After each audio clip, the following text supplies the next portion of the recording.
오늘 하나님 말씀은 누가복음 5장에 있는 내용의 말씀으로 은혜를 나누고 싶습니다. 5장에도 여러 가지의 말씀이 있는데 오늘 말씀을 나눈 내용은 예수님께서 제자를 부르시는 내용에 대해서 말씀을 나누고 싶습니다. 첫 번째로는 베드로를 부르신 말씀입니다. 5장 1절에 보면 갈릴리 여러 회당에서 전도하셨다는 말씀이 있습니다. 그러니까 예수님께서 유대인들을 대상으로 회당에서 말씀을 전하셨다는 거죠. 그리고 많은 사람들이 예수님을 따랐습니다. 앞에서도 말씀드린 바처럼 예수님의 말씀이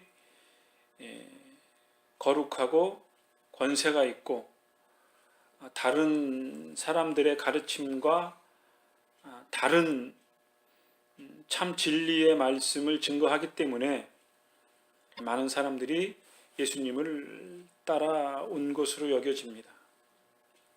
5장의 배경은 게네사렛이라는 호숫가였습니다. 소위 말하는 갈릴리 바닷가, 그렇게 알려져 있는데 실질적으로는 바닷가가 아니고 큰 길쭉한 호수죠. 근데 이제 바닷가처럼 동풍도 불고 그래서 얼핏 보면 꼭 바다와 비슷한 그러한 자연적 환경을 가지고 있기 때문에 갈릴리 바닷가 이렇게 말을 하는데 엄밀히 말하면 호수죠. 이 게네사렛 호숫가에서 베드로하고 야고보하고 요한 이 세 명의 아마 친구인 것 같기도 하고 동업자라고 하는데 같이 조그마한 물고기를 잡는 어부의 일을 했습니다. 밤새도록 고기를 잡았는데 안 잡힌 거죠. 그때 이제 아마 쉬는 시간이었던 것 같아요. 그래서 예수님께서 이제 배에 오르신 거죠. 그리고 이제 바람이 바닷가 쪽에서 이제 육지 쪽으로 부니까 무리들이 많이 모였으니까 이제 예수님께서 배를 바다에 살짝 띄운 후에 이제 그 바람을 이용해서 많은 사람들에게 말씀을 하셨다는 거죠. 하나님의 말씀을 증거하고 천국 복음을 가르쳤습니다. 그러자 이제 거기에 있는 사람들이 또 베드로가 감명을 받았겠죠. 그 내용과 또 그 말씀을 들은 사람들이 어떤 상태였는지 성경에 기록되어져 있지 않기 때문에 잘 알 수 없습니다. 그런데 말씀을 다 전한 후에 베드로에게 한 가지 말을 하죠. 베드로야, 저기 깊은 물가에 가서 그물을 한번 내려와라. 이렇게 말을 하니까 베드로가 말하기를 밤새도록 제가 수고했는데 고기가 안 잡혔습니다. 그렇지만 예수님의 말씀에 순종해서 제가 한번 그물을 내려보겠습니다. 그리고 이제 그물을 내리니까 밤새도록 안 잡힌 물고기가 가득 잡힌 겁니다. 혼자 감당할 수가 없어서 동업자인 야고보하고 요한에게 손짓을 해서 그물을 건져내니까 그 배에 가득 찼다는 거죠. 이런 일이 생긴 것을 본 베드로가 놀라는 거죠. 자기가 나름 뱃일을 하는 사람이었고 자기의 수고를 밤새도록 했음에도 불구하고 고기 한 마리 못 잡았는데 예수님의 말씀에 의지해서 고기를 잡았다. 예수님은 목수일을 한 사람이었고 어떻게 보면 고기 잡는 일에 대해서 잘 몰랐을 텐데 아무것도 잘 모를 것 같은 그 예수님의 말씀에 의지해서 자기가 가지고 있던 모든 경험들을 뛰어넘는 그 베드로의 그 놀라운 이 현상. 또 다른 측면에서 보면 그건 호숫가에서 물고기 많이 잡은 게 그렇게 큰 일이냐. 많이 잡힐 수도 있고 안 잡힐 수도 있는 거지. 그런 생각이 들 수도 있겠죠. 그런데 베드로가 예수님의 말씀을 듣고 그리고 예수님의 말씀에 의지해서 물고기를 낚았고 이런 전체적인 상황들을 본 후에 베드로가 깨달은 것은 무엇이냐면 이렇게 말합니다. 8절에 시몬 베드로가 이를 보고 예수의 무릎 아래 엎드려 가로되 주여 나를 떠나소서 나는 죄인이로소이다. 베드로가 예수님의 말씀을 듣고 예수님의 고기 잡는 그 모든 일들을 경험한 후에 베드로가 깨달은 바는 나는 죄인입니다 하는 사실을 베드로 자신이 깨달았다고 하는 것입니다. 예수님이 전한 하나님의 말씀의 거울에 비추어서 베드로 자신의 모습을 보니까 예수님은 거룩하신 분이고 의로운 분이고 자기 자신은 아주 보잘것없는 누추한 죄인의 모습, 그 모습으로 베드로 자신의 모습을 깨달았다고 하는 거죠. 이렇게 자존감이 낮아진 베드로를 향해서 예수님께서 하시는 말씀이 10절에 이렇게 말합니다. 예수께서 시몬에게 일러 가라사대 무서워 말라. 이제후로는 내가 사람을 취하리라. 이렇게 말씀을 하십니다.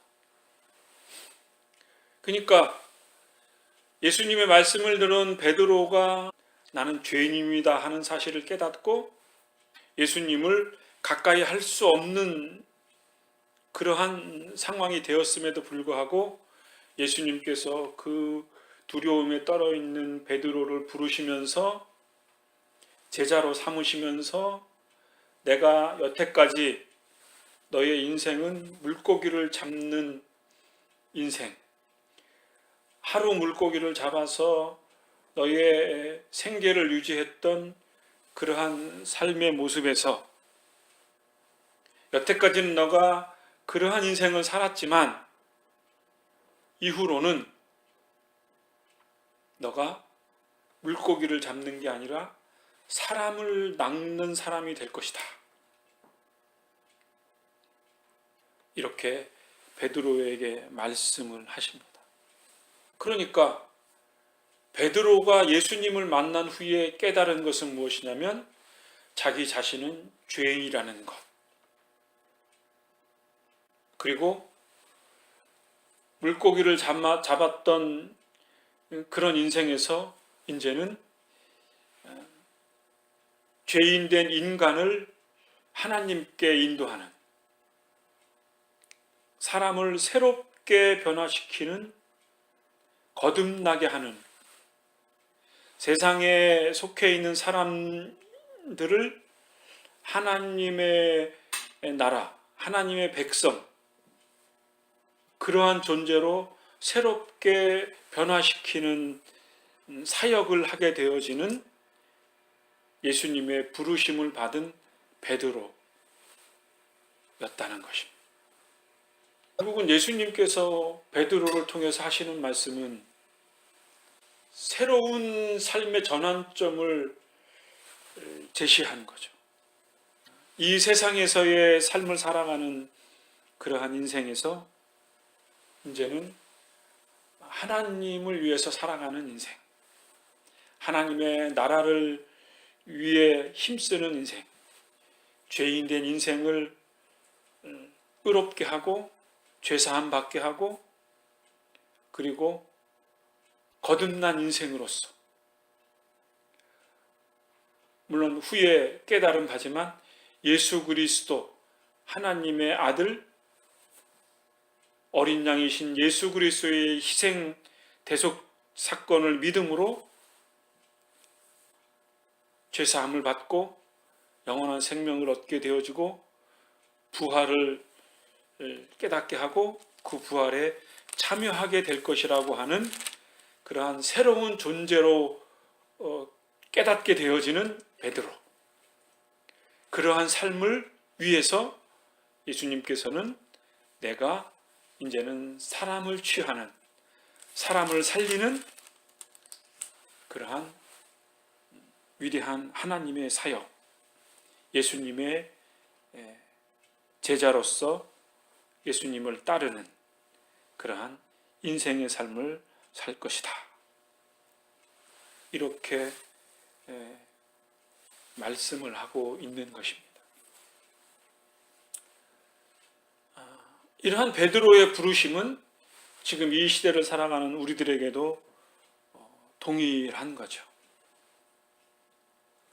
다만 다른 점이 있다면 예수님을 따랐던 베드로는 전적인 예수님의 사역에 참여를 했으나 지금 우리 예수를 믿는 사람들은 베드로가 했던 것처럼 어부일을 하면서 예수를 믿게 되어지는 삶을 사는 거죠.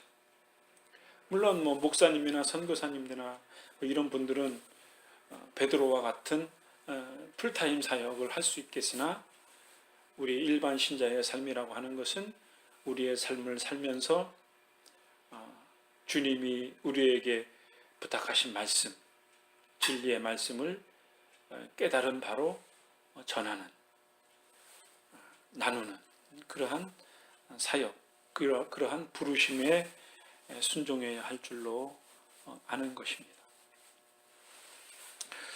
두 번째로는 누가복음 5장 27절 하반절에 있는 내용의 말씀입니다. 레위라고 하는 세리가 있었습니다. 이 세리는 아마 세금을 걷는 일을 하는 사람이었습니다. 돈이 많았을 거고요. 또 유대인들에게는 천시받는 그러한 인물이었습니다. 어느 날 예수님께서 이 세리를 만난 후에 말씀하시기를 나를 쫓으라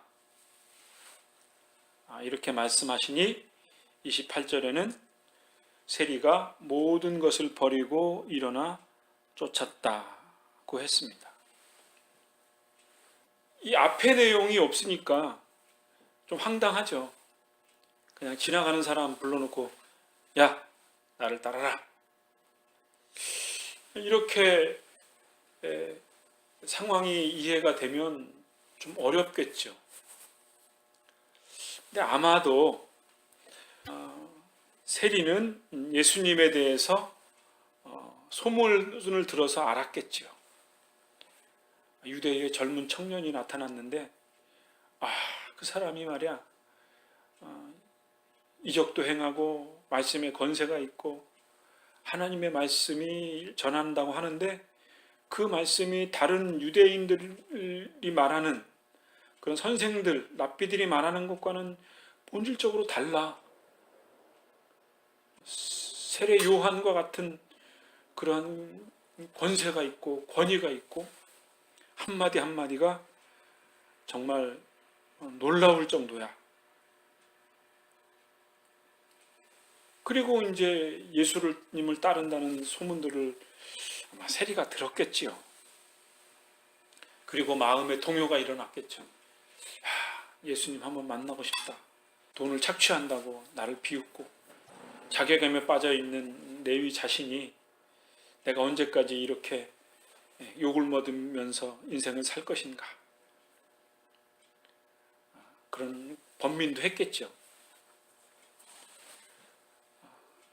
그러한 상황 속에 예수님이 베드로처럼 레위를 딱 마주치자 나를 따르라 했을 때 이 세리 레위가 모든 것을 버려두고 예수님을 쫓았다고 했습니다.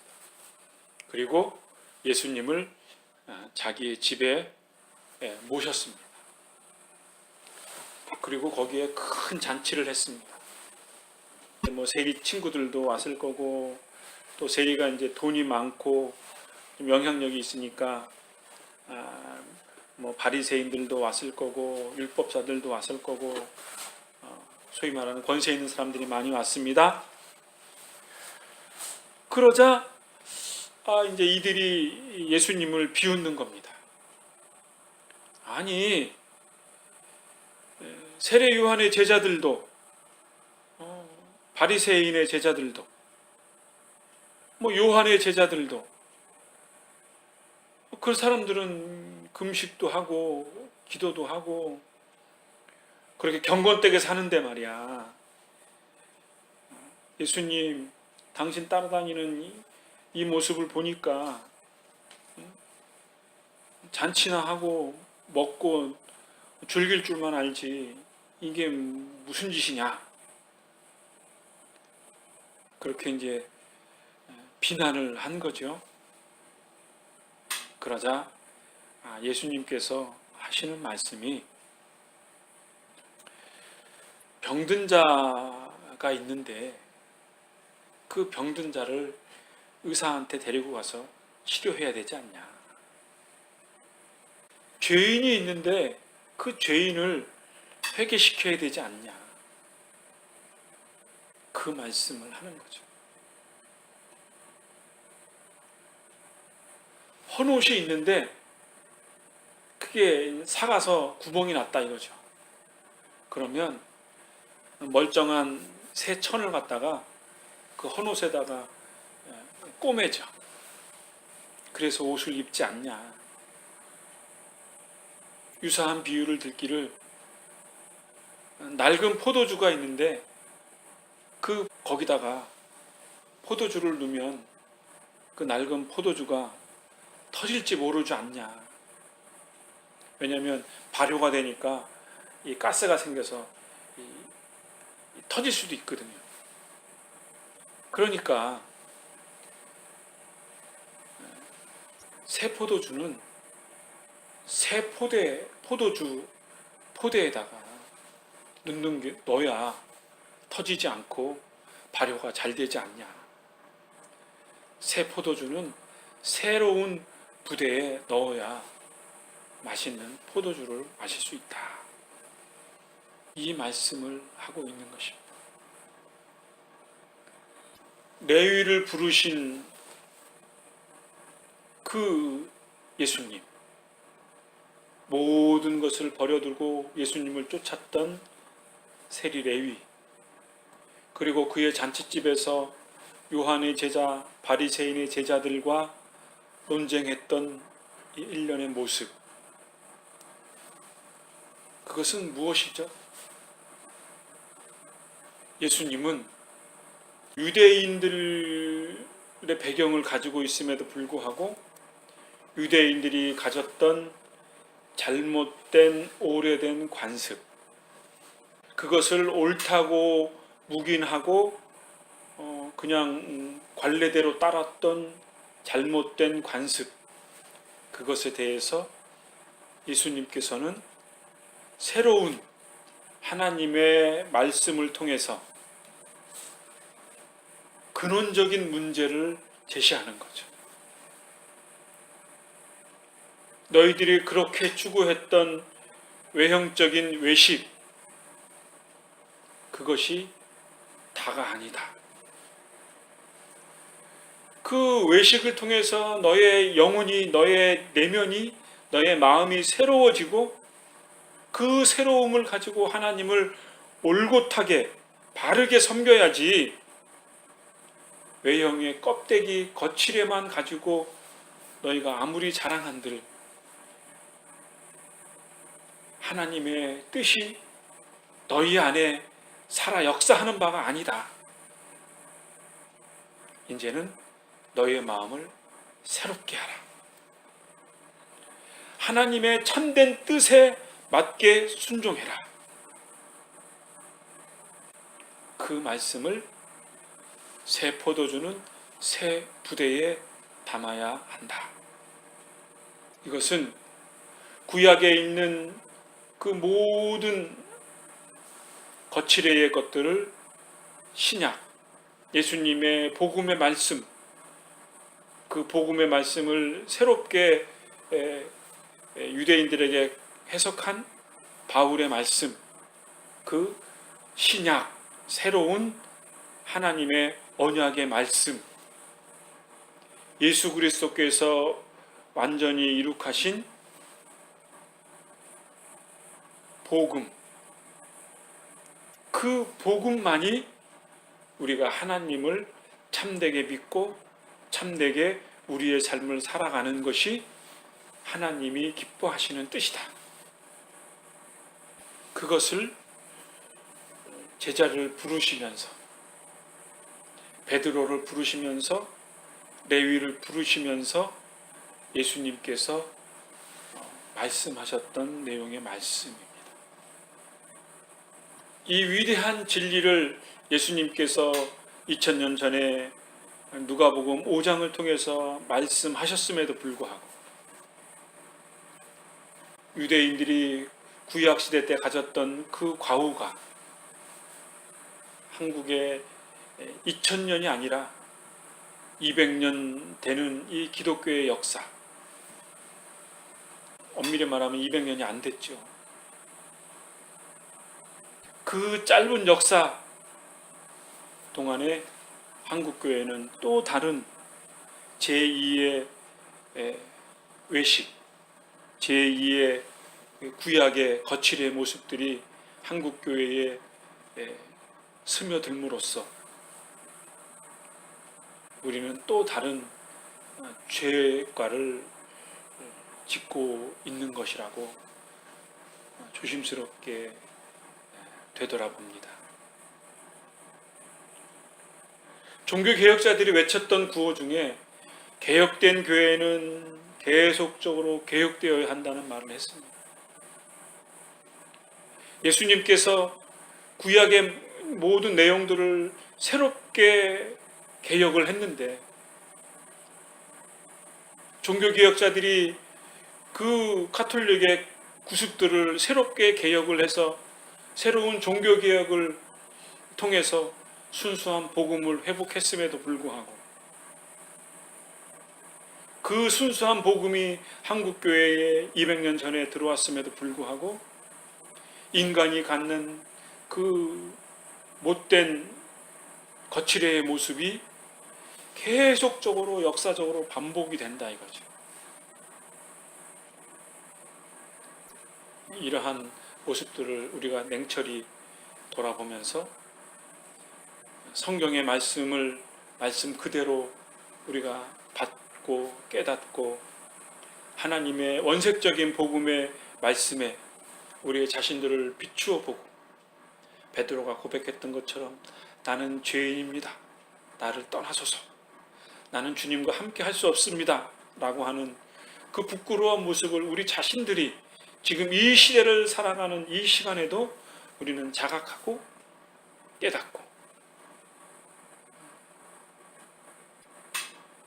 우리가 매일 저녁마다 샤워를 하면서 하루에 묵은 때를 씻어내듯이 우리의 죄들을 씻어내는 그러한 참된 회개, 그리고 그 순수함, 그 온전함을 가지고 새로운 삶을 살려고 하는 그러한 의지, 노력, 순종, 그것을 위해서 기도하고 그것을 위해서 말씀으로 새롭게 공급받는 그런 은혜의 삶이, 주님이 베드로를 부르시고 세례를 부르시고 그 수많은 제자들에게 말씀하셨던 그 말씀이 우리가 이 시간에 깨닫고 우리가 그 뜻에 순종하면서 살아가는 그런 은혜의 역사가 우리의 삶 가운데, 한 주간 가운데 있게 되어지기를 간절히 바랍니다. 기도하겠습니다.